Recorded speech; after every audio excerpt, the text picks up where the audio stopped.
Bienvenidos a nuestro podcast Entre Adictos, el lugar para hablar de adicciones sin pelos en la lengua, donde hablar de adicciones ya no es un tabú. Somos Efraín Martínez y Ivonne Basto, y los dos atravesamos en nuestra vida los laberintos de la adicción. Nos recuperamos y queremos acompañarte a volver a creer en ti. Hoy nos unimos para brindarte un espacio seguro, para hablar entre adictos. Junto con la compañía de diversos invitados, tocaremos temas sobre las adicciones, cómo empiezan, cómo se sostienen y cómo salir de ahí para llevar una vida auténtica y con propósito. Bienvenidos.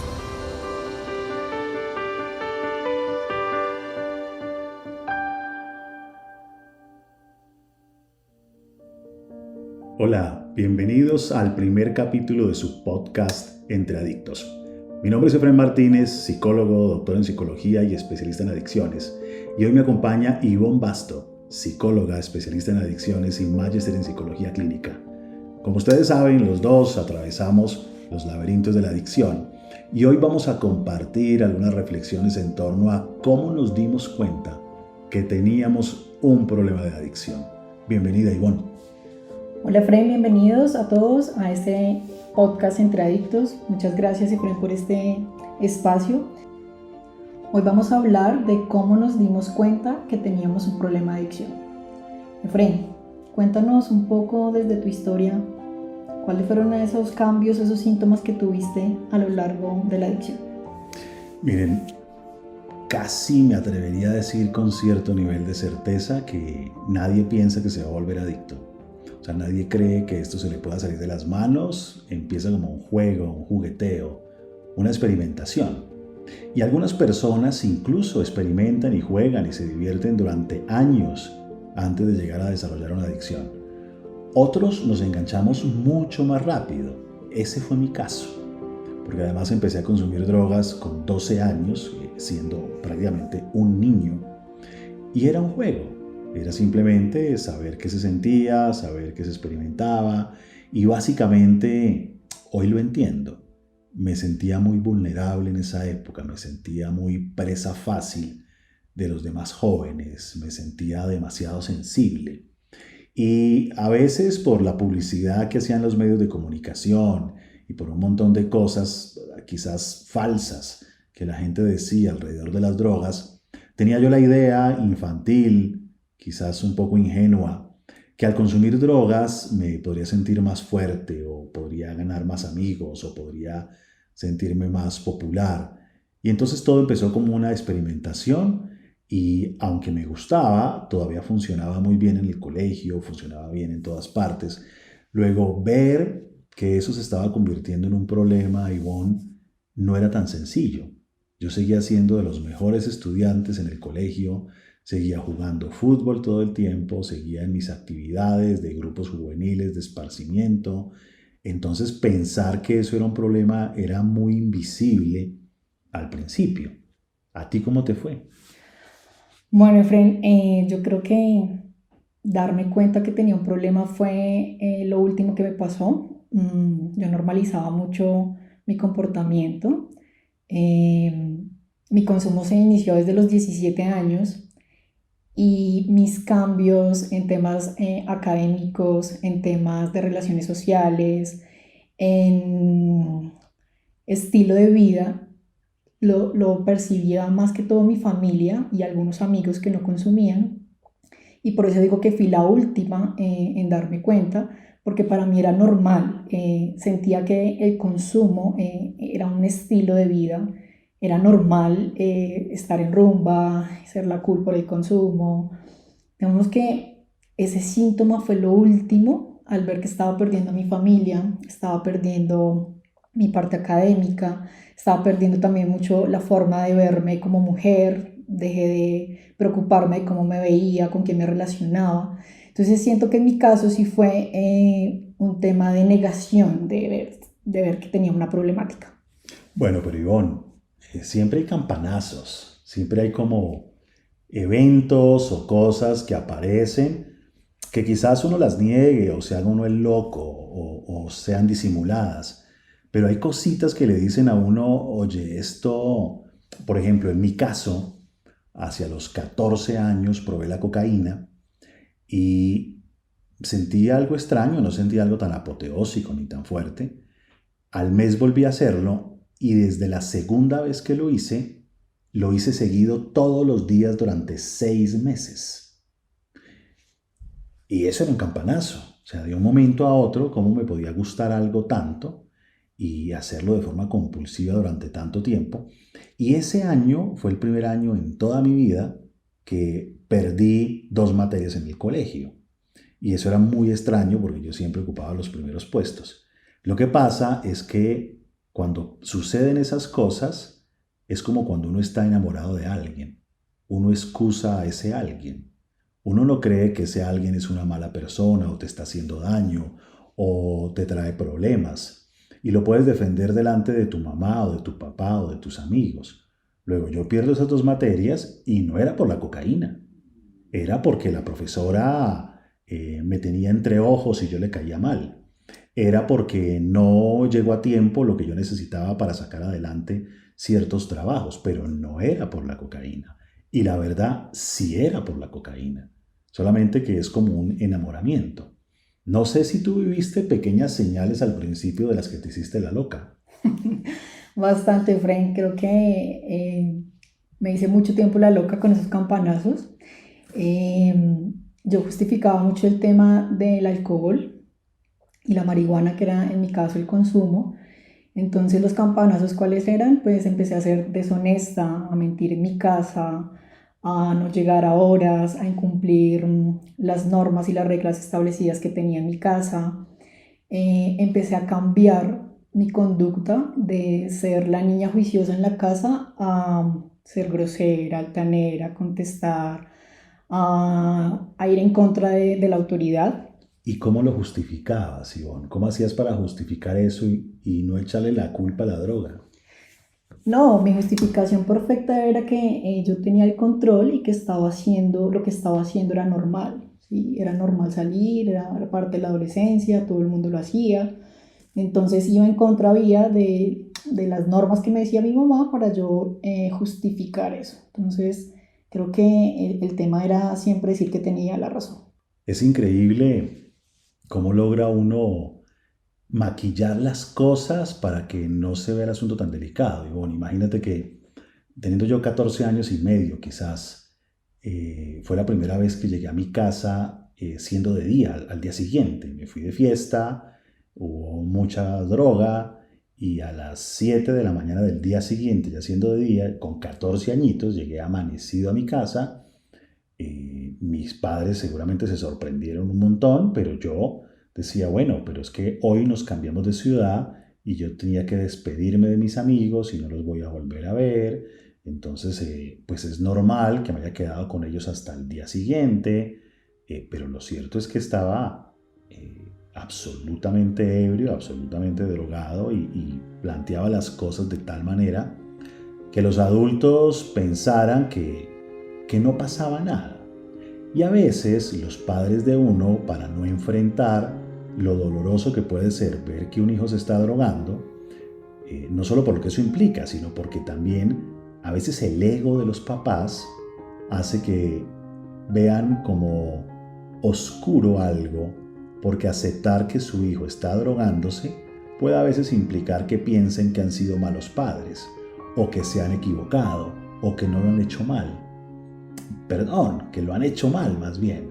Así es que entonces niegan y el discurso que les echa a uno, los cuentazos, las mentiras, pues a los papás les parece a veces perfecto porque les ayuda a ellos también a autoengañarse. En tu familia, ¿cómo sucedió esto? ¿Lo vieron desde el principio? ¿Se dejaban manipular fácil? ¿Cómo sucedía, Ivonne? Bueno, en mi familia yo logré manipular bastante tiempo. Para mi mamá, sobre todo, que era la que estaba como a cargo de ese rol, ella justificaba como mis comportamientos en temas de notas, en temas de algunos días llegaba bien y decía, no, pues ya hoy cumplió. Digamos que ella cedía ante mis manipulaciones. En algunos casos les daba teléfonos de personas que podía como comunicarse y lo hacía, pero igual yo incumplía de pronto la hora de llegada. Entonces, para ella fue difícil darse cuenta que realmente había una problemática porque pues yo manipulaba muchísimo. Imagínate que con eso que dices, mi papá tiene una creencia súper loca, súper rara. Mi papá pensaba que si a uno le iba bien en el colegio, entonces uno no estaba en drogas. Porque como siempre le han dicho a uno que la gente que consume drogas le empieza a ir mal en la escuela, mal en la universidad. Y esto no es cierto. Hay gente que le ha ido mal toda la vida y aún consumiendo drogas le sigue yendo mal. Hay gente que le ha ido bien toda la vida y aún consumiendo drogas le sigue yendo bien. Entonces mi papá decía, mientras usted traiga buenas calificaciones, puede hacer lo que se le da la gana. Y yo, por suerte, estos temas académicos siempre se me facilitaron, entonces a mí me iba muy, muy bien, casi que sin estudiar. Luego, incluso a pesar de drogarme como me drogaba, académicamente nunca me afecté. Y eso me dio a mí una excusa perfecta para llegar durante la adolescencia al día siguiente o consumir cada vez que quisiera y tener la sensación que no pasaba nada desde que me fuera bien en el colegio. Y mi papá no tiene una mala intención. Él creció con sus propias creencias, solamente que hay creencias que parece que no sirven y que parece que le ayudan a uno a excusarse para uno seguir drogándose. Ivonne, ¿cómo la ves? Me identifico un montón contigo porque aparte del tema académico, en mi casa medían en temas de responsabilidades, horarios y temas de cumplir en la casa, ¿sí? Entonces, pues no sé, siento que en mi caso, después de que cumplía eso, mi mamá cedía. Ya después, como se dio cuenta que realmente tenía una problemática, fue porque a pesar de que cumplía con ciertas responsabilidades, mi estilo de vida cambió un montón, Efraín. Entonces, olía a marihuana, los ojos rojos, contestona, me volví muy irreverente frente a la autoridad. Entonces fue ese choque para ellos, tratar de mostrar de que si funcionaba en la casa o en el colegio, porque pues inicié en etapa de adolescencia, pero a nivel de comportamiento cambió un montón. No sé si a ti te pasó. Pues mira, a mí me pasó algo muy atípico y quizás esto le pueda servir a muchos de los padres de familia que nos escuchan, y es que uno cuida aquello que es valioso para uno. Así aquello que uno crea que es valioso no sea un valor y no sea valioso. Pero si tú estás enamorado de las drogas, tú no quieres dejar de consumir y no quieres que te prohíban o que te la quiten. Y eso hace que te conviertas a veces en un ser muy manipulador, muy manipulador. Luego a mí me pasó algo muy raro y es que, aunque a los 12 años ya había empezado a fumar marihuana de manera esporádica, a los 12 años yo era punquero. Entonces tenía mis cortes de cabello raros, me vestía raro, escuchaba música punk, música hardcore. Y también en otra época, entre los 12 y los 14, fui metalero y entonces me vestía de esa manera. Cuando se complican las drogas, porque a los 14 años es que esto empieza a complicarse mucho más, dejé toda esa música, dejé de vestirme como me vestía y me empecé a vestirme como un buen niño. Entonces me peinaba bien, me vestía limpio, nada roto, todo bien organizado. Y entonces seguramente mis papás ahora desconfiaban muchísimo menos que yo estuviera en drogas, porque como que había hecho un cambio trascendental en la vida. Y me veía muy distinto al prototipo adicto, que ese sí lo tuve entre los 12 y los 14, pero realmente cuando más mal estuve en drogas fue cuando no tenía el prototipo adicto. Y digo que esto es atípico porque los papás tienen que bajarse de esa historieta que la gente que está en drogas es gente de cabello largo o gente que es grosera o gente que es irreverente o gente que, por supuesto que también, pero no exclusivamente, ¿no? Y esos prototipos ya hace décadas dejaron de existir.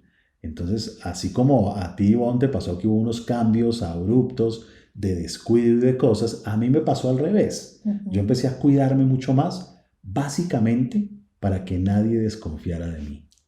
Bueno, Ivonne, pero ¿Cómo te diste cuenta que se te estaba volviendo un problema? Así empezamos esta conversación. Sí, Efren, y como les decía al inicio, creo que fui la última de darme cuenta. Yo literalmente no lo vi. En mi caso, mi familia me llevó a un proceso de internado. Digamos que se generó como un apoyo psicológico, porque pues ellos ya habían identificado los cambios en mí. A mí me llevan a este proceso y realmente sufrí muchísimo porque no quería darme cuenta. Hablé con un profesional, ahí inició mi primer internado de proceso de rehabilitación en un estado de negación, justificando que yo vivía bien y tenía un control. Por eso me di cuenta a lo último, ya cuando tuve un acompañamiento de profesionales.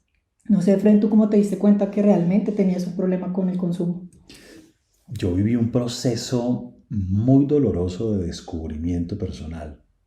Y es que después de varios años de estar consumiendo y de asumir que yo la controlaba, que yo la manejaba, que no pasaba nada, me empezó a suceder algo muy complicado y es que tenía algunos compromisos en los que no me podía drogar, compromisos universitarios, y no podía dejar de hacerlo. Entonces empecé a darme cuenta que no podía llegar a tiempo a un parcial en la universidad por quedarme drogando. Y yo quería realmente. Entonces empecé a hacer algunos experimentos. Yo dije, ¿cómo así? ¿Será que se me está saliendo de las manos? Pues mañana no me voy a drogar. Y al día siguiente me levantaba y lo primero que hacía era drogarme. Yo decía, ¿cómo así? ¿Qué está pasando? Bueno, el lunes empiezo y desde el lunes no me drogo más. Y el domingo me despedía de todas las drogas y el lunes apenas me levantaba, consumía. Incluso recuerdo algo que era para mí muy dramático. Yo tenía un vínculo católico importante y yo me iba haciendo un rosario para la universidad, pidiéndole a la Virgen que no me dejara drogar ese día, ¿no?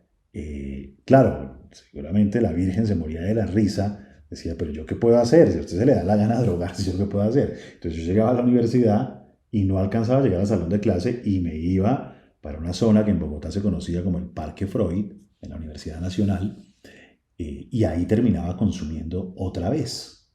Y entonces empezó a entrar en un desespero de no poder parar de consumir. Incluso estando drogado, yo me ponía mal y a veces lloraba y les decía a mis amigos, ya se me salió de las manos. Y esa sensación de perder la libertad fue la que me hizo a mí caer en cuenta. Es decir, todos los errores que yo pude haber cometido los justifiqué muy bien. Le eché la culpa a las circunstancias, al clima, a que el otro no me quiere, no era por las drogas. Pero cuando me di cuenta que había perdido la libertad y que ya yo mismo no lograba parar, eso para mí fue el peor fondo, fue la sensación de angustia más grande. Y aún así, bueno, empecé procesos de ayuda y lograba parar 3, 4 semanas. Porque a mí me decían en la recuperación, Efren, tiene que cortar con todos sus amigos de consumo. Y yo por dentro decía, estás loco. O sea, yo no me drogo y ya, pero ¿por qué voy a dejar a mis amigos? Y a las 3 semanas, recaído. Bueno, ya entendí, hay que dejar a los amigos. Después me decían, Efren, tiene que dejar de ir a esos sitios donde hay drogas. Y yo, no, pero si ya dejé a mis amigos y ya no me drogo, ¿también debo alejarme de estos sitios? Y como no hacía caso, a las 3, 4 semanas, otra vez me recaída. Y entonces decía, ya entendí, también hay que dejar ir a ciertos sitios. Así es que fue un proceso de descubrimiento de un nivel de terquedad hasta que ya físicamente dije, me desmovilizo, o sea, me entrego, no, no puedo. O sea, hay que hacer lo que haya que hacer, Ivonne. Esa fue la historia mía descubriéndolo. ¿Qué has sabido tú en términos profesionales? Has tenido mucha gente a la que has atendido y has visto cómo se han dado ellos cuenta o qué hay que hacer para que se den cuenta. Bueno, Fren, desde mi experiencia le diría a la gente que para darse cuenta que hay un problema de adicción hay que llamar las cosas por su nombre. En temas de si está mintiendo, pues hay que encarar a las personas en temas de límites, responsabilidades, Ahí estoy hablando un poco a las familias, dándoles un mensaje de que no tengan miedo de confrontar, de hablar, de seguir teniendo esos límites que necesitan en familia. Y para la persona que tiene la dificultad del consumo, hay muchas alarmas que nos dicen que algo está pasando. Cambios comportamentales en temas de estilo de vida, como lo hablábamos, que a ti te pasó y a mí no. En temas de mentir, manipular, justificar, dejar muchos espacios valiosos como compartir con familia, cambios de amigos. Cuando hablo de cambio de estilo de vida es que cambian prioridades en temas de cumplir ya sea el colegio, la universidad, el trabajo. Y es clave, Ivonne, con eso que tú dices. Primero, que la familia no sea una alcahueta. Es decir, si yo estoy excusando a mi hijo que no fue a clase porque llegó borracho y yo hablo por él y lo justifico como si eso no hubiera pasado, si yo estoy defendiéndolo de sus problemas y no dejo que él los asuma, pues ¿cómo se va a dar cuenta si no vive ninguna consecuencia? Y ese es un error del que vamos a hablar en otros capítulos, porque merece que tengamos varios temas acerca de la codependencia. Ahora, además de estos temas de estilo de vida y de mentira, etc., uno también puede darse cuenta del asunto cuando empieza a ver que hay cosas que uno ya no puede hacer sin drogarse.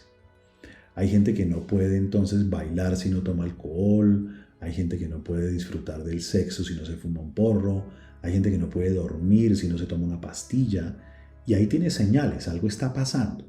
Me estoy haciendo dependiente de una sustancia que me ayuda a vivir las cosas normales de la vida. A veces darte cuenta que no te puedes divertir en una fiesta si no llevas algo de droga. Darte cuenta que estás perdiendo la capacidad de vivir con cierta naturalidad o con cierta normalidad, pues se vuelve un campanazo muy fuerte. Entre Adictos, nuestro podcast de adicciones. Desde la marca Volver y los programas del colectivo Aquí Ahora, estaremos con ustedes todos los domingos. Así que si te identificaste y te gustó el episodio de hoy y crees que le puede ser útil a alguien, por favor compártelo. No olvides seguirnos en nuestras redes sociales @volver_adicciones y conoce nuestra página web adicciones@volver.com. Allí encontrarás artículos, testimonios y temas relacionados con la adicción. Así que nos vemos en un próximo capítulo y recuerda, el poder del cambio está dentro de ti.